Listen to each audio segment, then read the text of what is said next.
Hi, Modern World History students. In our previous lesson, we didn't quite get to finish with Section 4. We talked to you about how the Battle of Tannenberg on the Eastern Front took the Germans by surprise. The Russians had surprised the Germans by attacking them long before the Germans thought possible, because the Russians had attacked before their army was fully mobilized.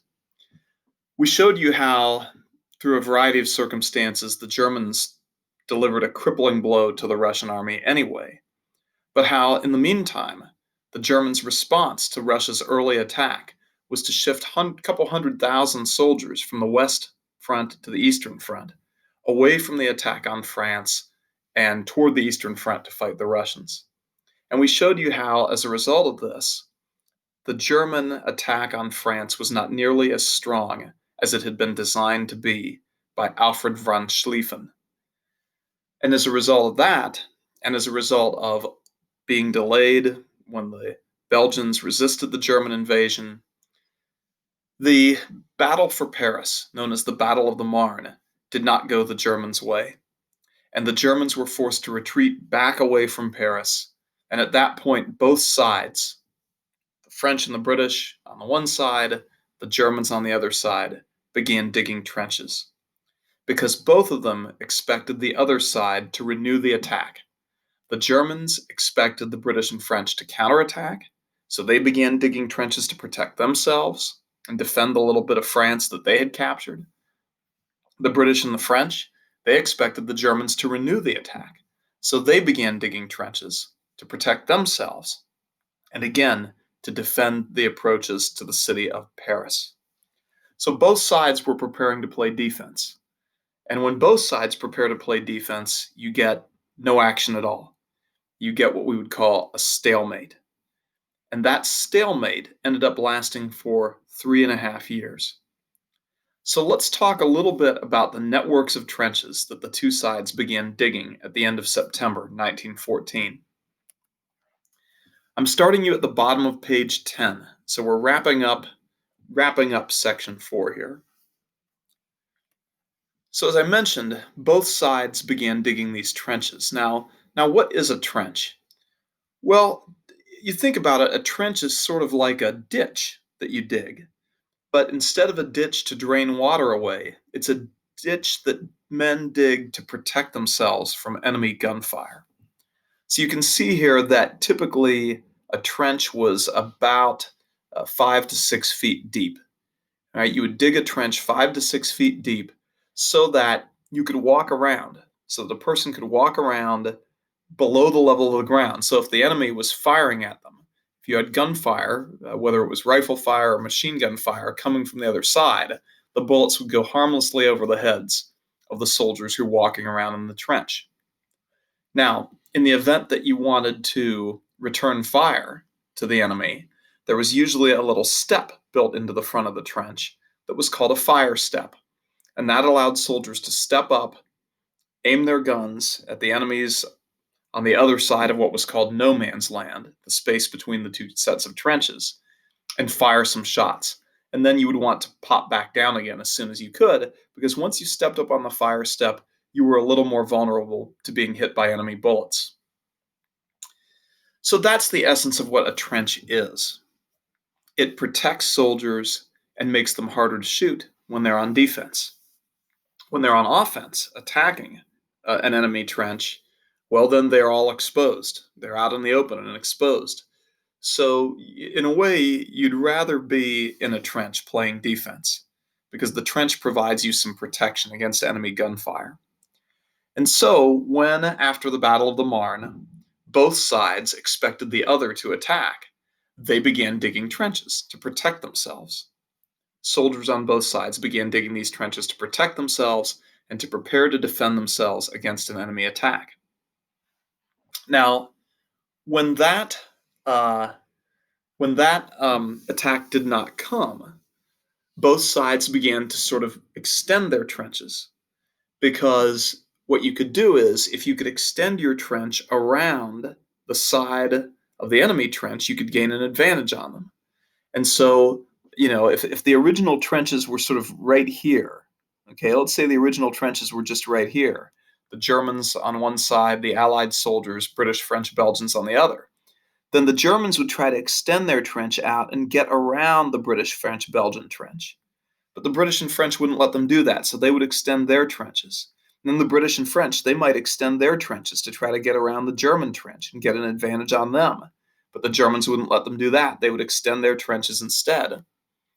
And so eventually what happened over the course of the remainder of the fall and into the winter of 1914 was that the two sides, in an attempt to get around the other and extend their trenches to gain an advantage, but then also in an attempt to block the other from doing that, they eventually extended their two trench lines until they covered a distance of almost really right around 600 miles. So the trench lines were anchored in the north on the English Channel. So this space right through here is a little neck of the Atlantic Ocean, which separates the island of Great Britain from the continent of Europe. It's called the English Channel. And so the trench networks were anchored at one side on the English Channel.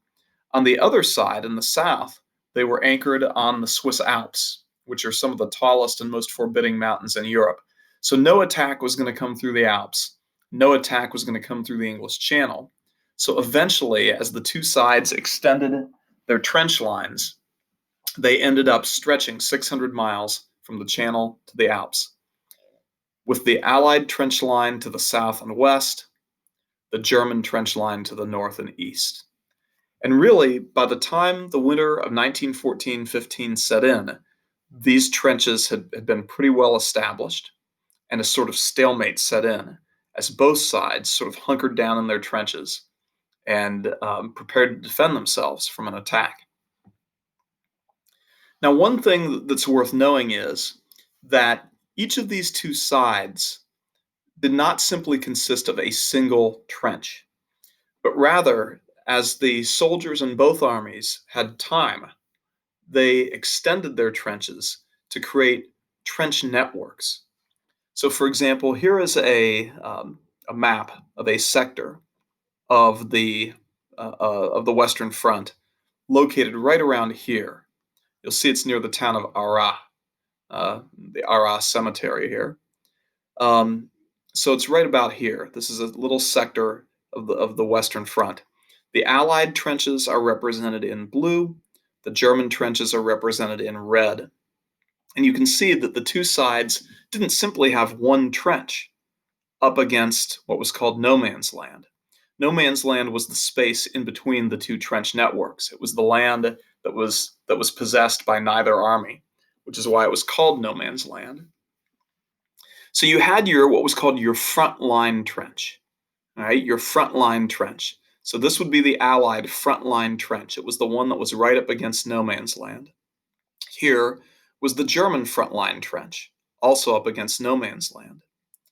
But then you had what was called a secondary trench, or a backup trench, here, and then also here for the Germans. And that was a trench to which the soldiers could retreat in the event that the enemy managed to breach their frontline trench and force them out of their positions. They could retreat to that second line trench, that backup trench, and have a second line of defense that they could then take up to try to stop the enemy from completely penetrating their lines and driving them out of their positions. So you'd have a front line trench and a second line trench. If you'd been in that position for quite some time, you might even have a third or a fourth line trench, as you see that kind of the Germans have developed here. And then finally, there was what was called a reserve trench. And the reserve trench was where the soldiers who were held in reserve were sheltered.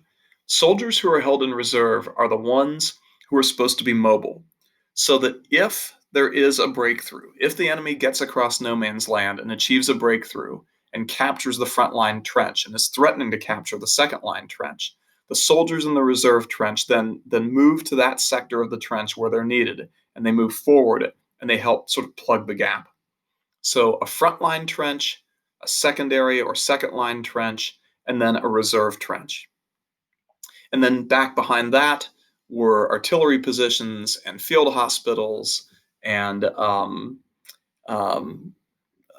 storehouses or storage dumps for supplies and things like that. So when you visualize these two sets of trenches, the Allied trenches here in blue, stretching from the English Channel to the Swiss Alps, the German trenches in red, stretching from the English Channel to the Swiss Alps, 600 miles, don't simply imagine one trench on this side and one trench on that side, but instead imagine a whole network of trenches on each side, connected together by what were called communication trenches. So if you're driven out of this trench, you use this trench to get to the next one, and so on. So the trench networks were almost like little cities. The soldiers slept there, they ate there, they bathed and peed and took a dump there. Um, their food was stored there. There were hospitals there. They got haircuts there. It was an entire, even they tried to get recreation there, right? Because they were stuck. It was like an entire little city, not a little city, I should say. At the height of the war, there were 3 million soldiers in the trenches on the Western Front. If you add the German soldiers with the Allied soldiers, at the height of the war, there were 3 million people. That's like the city of Chicago, basically on the world's worst camping trip, living in these trenches in the French countryside. You've taken the population of the city of Chicago and you've put them in these trench positions. Now, if you really want to do the math on that, you might realize that, if you get out your little calculator, right, and you go, okay, there are 3 million people, and that's divided between two armies. So we divide that by two. So 1.5 million people on each side. And we say there are about 500 miles. So let's divide 1.5 million by 500 miles. So that says there were about 3,000 people per mile of trench, right? 3,000 people per mile of trench. And we said that that a mile is 5,280 feet. So what does that mean? If you've got 3,000 people per mile of trench and a mile is 5,280 feet, that means that each soldier had about 2 feet that belonged to him. Now, for what it's worth, there were soldiers in reserve and there were soldiers who were on leave. So maybe let's multiply by 3. So each soldier had about 6 feet of trench space that belonged to him on average. So it gives you a sense of how crowded that environment was, and how potentially miserable it could be because of how crowded it was. Think about the overcrowding of industrial cities and how miserable that made people's lives. Well, think of an industrial city, in fact, bigger than the average 19th century industrial city. Think about 3 million people all crammed together in these trenches, spreading for 600 miles across the northern French countryside. So that brings us around then to the nature of trench warfare, what it was like to live in the trenches, what it was like to fight in the trenches. And so now that we move to section 5, I hope you'll be able to explain why life in the trench networks was a nightmare for soldiers on both sides. I'm not talking about the fighting part. I'm just talking about the experience of living there. Also, why it was nearly impossible in trench warfare for soldiers to succeed in capturing enemy trenches. And perhaps, if we have time, a little bit about why soldiers became so embittered about how people back home viewed the war and how they tried to change this. Most of the actual vocabulary terms here or items to know fit with that second concept to explain. A lot of the experience of life in the trench doesn't require specialized vocabulary, but I'll share some of it with you. So we're moving to the top of page 11, and let's talk about what it was like to live in the trenches. Well, keep in mind that this is northern France, and as a result of that, it was pretty rainy for probably 6 to 8 months out of the year. And as a result, when you dug a trench, pretty soon, especially if you were in September up through, let's say, May, pretty soon the bottom of the trench would fill with water. You'd have 6, 8, 10 inches of water in the bottom of your trench. And that was sort of a constant. The only relief that you might get from that would be if you had a very, very deep freeze and cause that water to freeze up. Usually that didn't happen because the trenches were also full of people whose body temperature, 98.6 degrees or so, kept the water from melting. So through the winter months, what you didn't have so much in the bottom of a trench was ice, but usually just very, very cold water. That made life pretty miserable. The fact that the bottoms of the trenches were filled with water for 6 or 8 months out of the year, that made life pretty miserable for soldiers.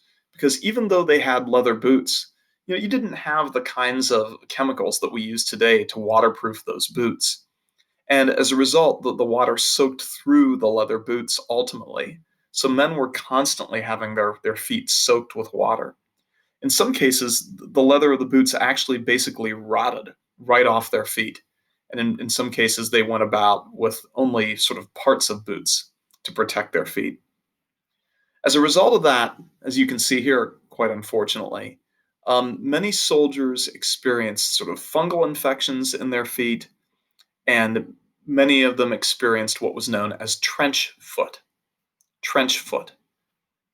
Trench foot was kind of a extreme form of frostbite that came from having your feet immersed in cold water, almost freezing water, for long periods of time. Frostbite affects the extremities of the body very quickly because the warmth of your body is provided by the blood flowing through the blood vessels. The blood comes to the core of your body, which is the warmest part of your body. It warms up, and then the heart pumps it out to all the other parts of the body, bringing that warmth out to all the different parts of the body. Well, your extremities, your hands, your fingers, your feet, your toes, your nose, your ears, they're the ones that get the blood last. And by that time, it's given up a lot of its warmth. And so those are the parts of your body that suffer from cold soonest. So trench foot was a kind of a frostbite that soldiers experienced, and it would kill the soft cells of the foot. It would kill the skin cells and the muscle tissue, and those cells would begin to turn black and eventually start to kind of flake off, like you see here. This man obviously has a particularly severe case. What would be his left foot is just about gone. I mean, you can see that a lot of his flesh has died and has fallen off, and you're seeing exposed bone there. That was not an uncommon condition. Most soldiers who suffered trench foot perhaps didn't suffer this much, and as a result, most of them remained in the trenches. They were told that their injury was not sufficient to get them out of the trenches, and they stayed. This gentleman obviously ended up in a hospital. Another thing that soldiers encountered in the trenches were rats. Remember, the soldiers lived in the trenches. They ate in the trenches, and they disposed of waste food in the trenches. So if you had chicken bones or maybe some bread that had gotten stale or molded, or cheese or something that had become moldy, you simply tossed it in a trash heap there in the trench. And as a result of that, the trenches were very attractive to rats. It was a place where rats could scavenge and scavenge very, very well and get food because there were scraps and remnants of food lying around. There were also dead bodies lying around.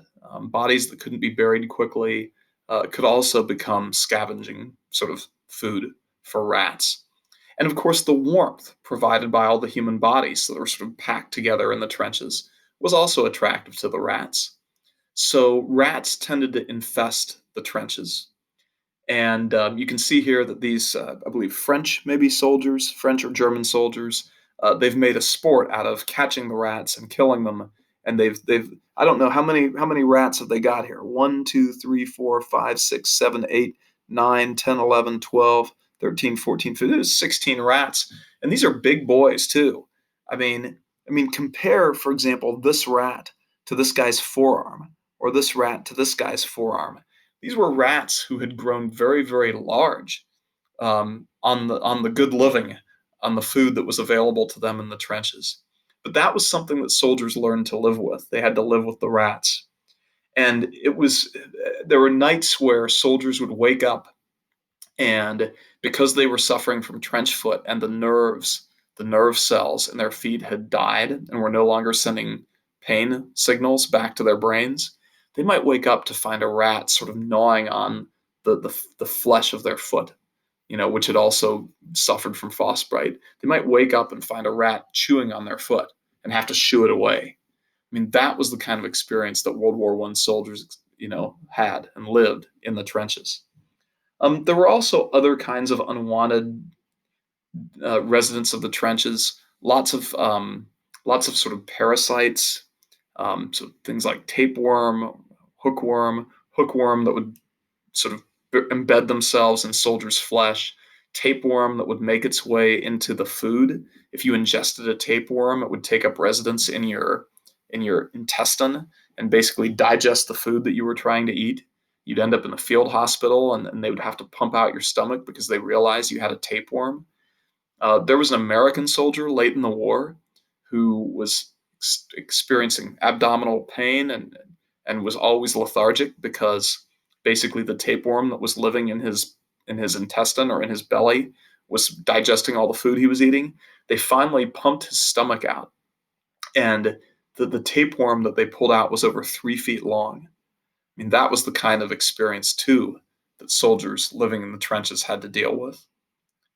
So cold, wet conditions, trench foot and other forms of frostbite, um, rats in the trenches the size of your forearm, parasites in the trenches like tapeworm that could get into your abdominal system and into your digestive system. And one of the other problems was lack of sleep. Soldiers essentially had to sleep upright in the trenches because if the bottom of the trench was filled with 8 or 10 inches of water, you obviously couldn't lay down in that and get a night's sleep at all. You would potentially drown. And so soldiers had to sleep in a very uncomfortable upright position, as you see these German soldiers doing.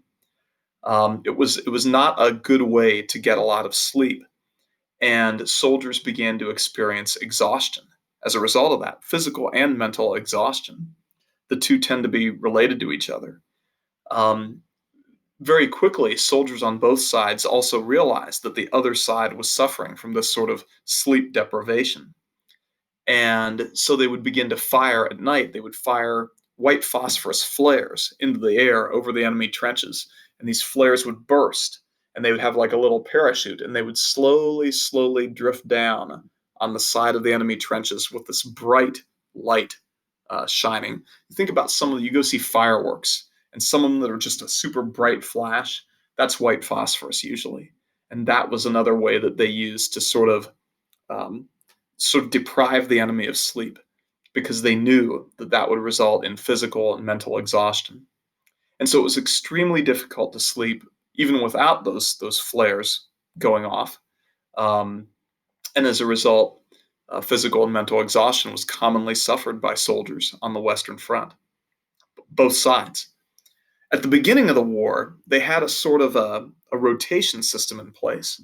So we mentioned how there was sort of a frontline trench, and then there was a second line or a support trench, and then there was a reserve trench, and then there was space behind the trenches where the storehouses and the hospitals and things were. So at the beginning of the war, there was a sort of a rotation system where you might spend 1 week in the frontline trench, right, which is the most dangerous place to be. And then you would rotate to the reserve trench, and you'd be in reserve for 2 weeks. And then you'd rotate to a job behind the trenches where you might be transporting supplies. And then you'd rotate out and you might get 2 weeks of leave to go out into the countryside, or maybe even if you were a German or French soldier, go home. Or go out to the countryside and find a family who's willing to take you in and give you home cooked meals and hot bath and a nice bed for a while. So you might spend at the beginning of the war, 1 week in the frontline trench, 2 weeks as a reserve, 2 weeks doing work behind the trench lines, and then 2 weeks on leave. And so when you came back to serving in the frontline trench, you'd be somewhat rested physically and mentally. But as the war progressed and more soldiers died, and there was a greater and greater need for men, that system broke down. Suddenly, or I shouldn't say suddenly, but eventually it became 2 weeks in the frontline trench, 2 weeks as a reserve, 2 weeks working in the rear and 2 weeks of leave. And then 2 weeks in the front line trench, 3 weeks as a reserve, 1 week working in the back, and 1 week of leave. And you can see how this sort of progressed until, as we moved toward the end of the war, soldiers were spending more and more time in the frontline trenches and less time in the less physically and mentally and emotionally taxing jobs. And so they weren't getting that kind of rest. They weren't getting that kind of relief that they'd had at the beginning of the war. As a result of all this, mental illness was a major problem suffered by World War I soldiers. Many of them stressed to the max physically, exhausted physically, exhausted mentally, and exhausted emotionally by the stress of being under fire, constant artillery fire, sometimes gunfire, by the stress of being under attack, by the stress of seeing their friends and their companions killed or maimed, injured in some way. It resulted in a very, very high rate of mental illness amongst soldiers in the trenches. What we would today call post-traumatic stress disorder was very common amongst soldiers. Even after they left the trenches, even after the war was over, they would end up in civilian life at moments uncontrollably shaking, uncontrollably laughing, uncontrollably crying, uncontrollably screaming. These were all examples of the mental stress, the emotional stress, the psychological stress of being in the trenches, just living in the trenches, coming out and extending into their return to civilian life. Again, today we would call that PTSD, post-traumatic stress disorder. There was also a very high rate of suicide and self-inflicted wounds among World War I soldiers, both while they were deployed and after they returned to civilian life. And a lot of this was a product of the physical, mental, emotional, psychological exhaustion and stress that they experienced simply by living in the trenches. But if living in the trenches was hard enough, fighting in the trenches was even worse. We haven't even gotten to that. We've simply described for you the stress of living in the trenches. We haven't even got to the stress of fighting in the trenches. So obviously you couldn't sit there and hunker down in your trench forever. Both sides couldn't sit down and hunker down in their trench forever. They had to at some point get up out of the trench and cross over the space in between the trenches and attack the enemy and drive them out of their trenches. If you sat down in your trench for the duration of the war, then no one would win the war. And of course, both sides were determined to win it. And so both sides had to, at times, leave the safety and security of their trenches, however miserable they were. It was safe and secure, much more so than being up and exposed on the space in between the trenches. But at some point, you had to leave the safety and security of your trench and go over the top. And that's what it was called. When you climbed up out of your trenches and went and attacked the enemy on the other side of what was called no man's land, that was called going over the top. So as you prepared to go over the top, you would be told, usually the night before, that your unit was going to take part in a major attack. And so you would spend the night before preparing for that. Soldiers would write their names on scraps of cloth and sew it to their clothing that they were wearing that day, so that if they were found dead on the battlefield, they could be identified. They would write perhaps a last letter home. They would try to sleep, but probably wouldn't be very successful. The next day, they would be gathered en masse in the area where they were going to launch their attack, and an officer would come along and blow a whistle. And when the whistle blew, that was your signal to climb up over your trenches and begin to progress across no man's land, which was the space in between your trenches and the enemy trenches. So this was called going over the top. So no man's land was the space in between the opposing sides. And depending upon what sector of the battlefield, what sector of the front you were in, it could be as narrow as 50 yards, 150 feet. There were places where the trenches were so close to each other that no man's land was only the width of half of a football field. And in other sectors of the front, there might be 3 miles separating the trenches. It just depended. But generally speaking, except for those cases where you were 3 miles apart, all right, generally speaking, that you appeared, from the time that you appeared over the top of your trench, you were almost immediately under some sort of enemy fire. First of all, there was artillery fire. And so artillery is cannon. And by the time of the First World War, cannon had improved quite a bit in terms of both range and accuracy. And um, and they had observation going on from above in the form of balloons or dirigibles or zeppelins or airplanes later on to tell them whether they were hitting in front of their target, behind their target, and adjust accordingly. So artillerists made life very, very difficult for soldiers who were going across no man's land. They fired a different kind of shell.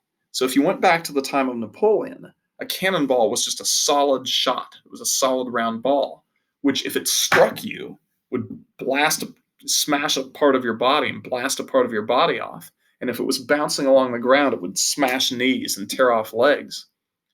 But by World War I, those shells had evolved from that solid shot to a shell that was filled with high explosive. And that shell was fused so that it would explode about 20 feet above the ground, so that the shell would explode and it would blast fragments of metal downward onto you from above. And that's why you notice during this war all the soldiers were wearing steel helmets. That steel helmet was kind of a wide brim to protect their eyes, to protect their neck. That was to protect them against the metal fragments that were being blasted down them at explosive speeds from above, from the high explosive shells being fired by the enemy artillery. The enemy artillerists were so good that it's not like there was just a curtain of shells that you had to pass through, and then once you got to the other side, you were safe. Usually the artillerists could follow you as you progressed across no man's land, so that you were under constant enemy artillery fire. Once you reached a distance of about 1,000 feet from the enemy trench, the enemy soldiers would rise up and they would start pouring rifle fire into you. So aimed rifle fire. And this would mean that really for the last 5 minutes as you approached the enemy position, you would be, you or your comrades would be being picked off by enemy rifle fire. Once you got within 500 feet, enemy machine gun fire would begin. So, won't go there yet. So, machine guns we talked about had come around in the 1880s, but we talked about the machine guns that the Europeans used in Africa. They had a rate of about 60 shots per minute to maybe 100 shots per minute. Well, by this time, machine guns had improved much more, and they were up closer to the range of 600 shots per minute. So 10 shots per second. So that each of those being a shot fired by the machine gun. And machine guns were on a swivel. So machine gunners could sit there and sort of swivel their gun back and forth, firing it, and just mowing down huge numbers of attacking enemy soldiers. As if that weren't difficult enough, you can see that there were barriers then constructed in no man's land. These were usually made out of what's called barbed wire. And barbed wire is sort of a wire cable that has little what are called metal barbs or hooks in them. And these barbed wire fences were constructed in no man's land to make it more difficult for soldiers to advance. And usually it was that last 500 feet or so before you reached the front line enemy trench, that first line trench, that were sort of covered with these barbed wire barriers, these barbed wire fences. And if you were caught by one of those little barbs, one of those hooks, it might tear your skin a little bit. But the point of a barbed wire fence was not to hurt you. The point of a barbed wire fence was to slow you down. And if you had a mass of soldiers trying to cross it, to slow all of them down, because the barbs would hook into your pants or your jacket. And usually, the more you struggled to get out of that, the more of the little hooks would catch you. And at a time when you were desperate to move forward, you couldn't move forward because you were caught in the barbed wire. And that made you a very, very easy target for enemy riflemen or enemy machine gunners. And oftentimes, the barbed wire fences was the place where hundreds of enemy soldiers would get mowed down. In truth, 85% of all battlefield wounds during the war were caused by fragments from high explosive shells. And so many of the soldiers who left their trenches never made it across no man's land, never made it to that barbed wire barrier, never were in a position to be gunned down by machine gun fire because they had already suffered grievous wounds out in the middle of no man's land because of enemy artillery fire and those high explosive shells. But soldiers who did make it to the barbed wire, they then would have the experience of getting caught up in the barbed wire and gunned down by riflemen or machine gunners. It was actually very difficult then to capture an enemy trench. Um, Launching yourself across no man's land in the hope of capturing an enemy trench was regarded as a hopeless and futile mission, almost an impossibility, a suicide mission. Um, and what made it worse was that officers on both sides, officers on both the Allied side and the German side, didn't seem to have an idea of how to make attacks more likely to be successful. Clearly, the tactic which they employed over and over and over again, which was this sort of frontal attack, this mass attack where you mass your men and launch all of them across no man's land to try to overwhelm the enemy in their trenches, was not working. That might have worked for Napoleon 100 years earlier, but Napoleon didn't have to deal with long-range artillery, high explosive shells, long-range rifles, machine guns, barbed wire. And so the tactics which these officers had studied, which were Napoleon's tactics, were now useless in the face of the new technologies that dominated the World War I battlefield. Sadly, most World War I officers did not come up with a way to address this. Instead, their interpretation of a failed attack was that they had not put enough men in. So the next time they would put in 2 times as many men, or they would send multiple waves of men across no man's land. First wave go, whistle blows. Second wave go, whistle blows. Third wave go, whistle blows. And now you've just got more and more men being sent into what was effectively a sort of meat grinder that destroyed men's lives.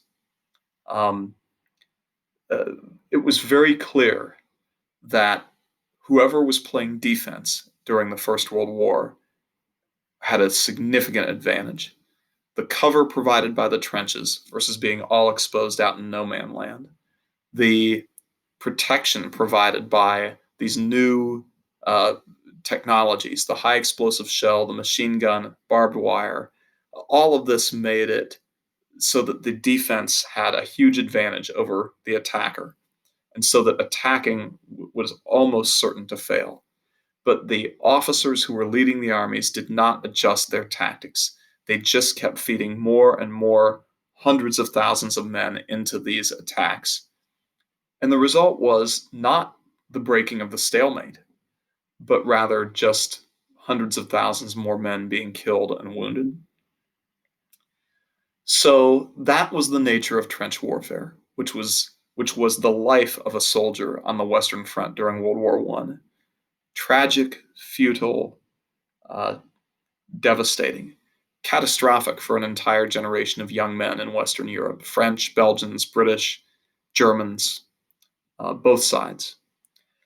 So I would mention to you that many of those soldiers were very desperate to make people back at home sort of understand what they were going through. People back at home were being fed a lot of patriotic propaganda, and as a result, They had a kind of a romanticized, glorified version of what war was. They didn't understand what war was really all about, what this war was really like for soldiers. And so many soldiers, even while the war was still going on, were trying to find ways to communicate to people who had never been on the Western Front, who had never been in the trenches, what the experience of war was really like. I've given you two samples here. One of them is a poem by a British officer named Wilfred Owen called Dulce et decorum est.